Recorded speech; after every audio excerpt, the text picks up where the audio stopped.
చదువుతున్నా కింద పడతావు ఏంటి నీకు అల్లరి ఎక్కువ అయిపోయింది, దెబ్బలు పడతాయి నీకు. అమ్మేదిగా అమ్మమ్మేది అమ్మమ్మ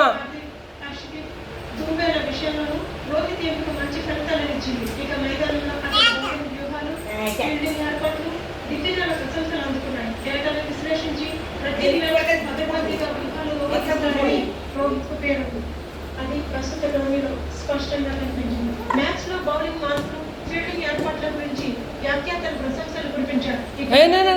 కింద పడతావురా, ఎంత చెప్పినా నీకు దెబ్బలు పడతాయి.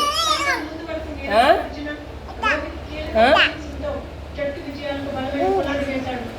ఆస్ట్రేలియాపై సూపర్ 8 దశలో రోహిత్ చేసిన 92 పరుగులు భారత టీ20 చరిత్రలోనే ఉత్తమ ఇన్నింగ్స్ గా కొట్టడం. వద్దునా అన్న కింద పడతావులే. సెమీస్ లో ఇంగ్లాండ్ పైన రోహిత్ విలువైన ఇన్నింగ్స్ ఆడాడు.